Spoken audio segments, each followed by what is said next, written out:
बातमी कोल्हापूरमधून। कोल्हापूरची पंचगंगा नदी आता पात्राबाहेर आली आहे। यंदाच्या पावसाळ्यात पहिल्यांदाच पंचगंगा नदी ही पात्राबाहेर आल्याचं बघायला मिळत आहे। 2 दिवसांपासून कोल्हापूरमध्ये सर्वत्र जोरदार पाऊस बरसतोय आणि राधानगरी धरणातून सुद्धा पाण्याचा मोठा विसर्ग सुरू असल्यानं पंचगंगा नदी ही पात्राबाहेर आलेली आहे। या संदर्भात अधिकची माहिती जाणून घेऊयात। आमचे प्रतिनिधी शेखर पाटील सध्या आपल्यासोबत आहेत। शेखर, आपण बघतोय मागच्या 2 दिवसांपासून सातत्याने पाऊस पडतोय कोल्हापूरमध्ये। पहिल्यांदाच या पावसामध्ये आता कोल्हापूरची ही पंचगंगा नदी पात्राबाहेर आली आहे। काय सध्याची परिस्थिती तिथली?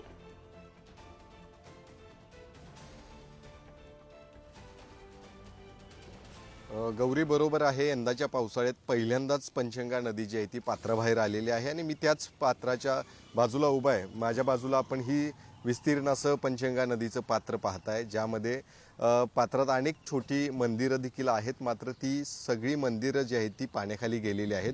दुसरीकडे आपण नजर टाकली तर समोर आपल्याला हा जुना शिवाजी पूल पाहायला मिळतोय आणि त्याच्या बाजूला नवीन शिवाजी पूल आहे आणि तो पूल देखील पाहिल्यानंतर आपल्याला पाण्याची पातळी किती प्रमाणात वाढलेली आहे याचा अंदाज येतो। दुसरीकडे जर आपण नजर टाकली तर याच पंचगंगा नदीच्या पात्रामध्ये दीपमाळ आणि काही मंदिराचे भाग आहेत, ते भाग देखील पूर्णपणे पाण्याखाली गेलेलं जे आहे ते दृश्य या ठिकाणी पाहायला मिळते।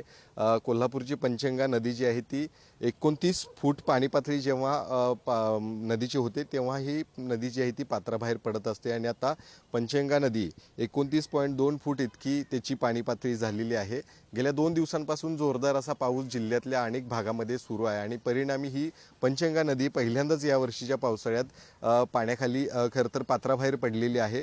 तिकडे दुसरीकडे राधानगरी धरणातून देखील मोठ्या प्रमाणात पाण्याचा विसर्ग जो आहे तो सुरू आहे आणि त्या विसर्गामुळे देखील ह्या पाणी पातळीच्या वाढीमध्ये खरं तर फरक पडत असतो आणि आता देखील आपण बघतोय हे पंचगंगा नदीचं पात्र आहे आणि ते पात्र सोडून आता ही पंचगंगा बाहेर वाहताना पाहायला मिळते। दुसरीकडे देखील नजर टाकली तर ही पंचगंगा नदीची पात्राच्या बाजूला असणारी झाडं आहेत आणि त्या झाडाच्या देखील पलीकडे जी शेती आहे त्या शेतीमध्ये देखील हे सगळं पाणी जे आहे ते आता शिरल्याचं पाहायला मिळते। त्यामुळं निश्चितच आहे गेल्या 2 दिवसांपासून जोरदार अशा पद्धतीनं पाऊस कोल्हापूर जिल्ह्यामध्ये सुरू आहे आणि परिणामी अशा पद्धतीनं कोल्हापुरातल्या पंचगंगा नदीसह इतर ज्या नद्या आहेत त्या देखील दुथडी भरून वाहताना पाहायला मिळत आहेत।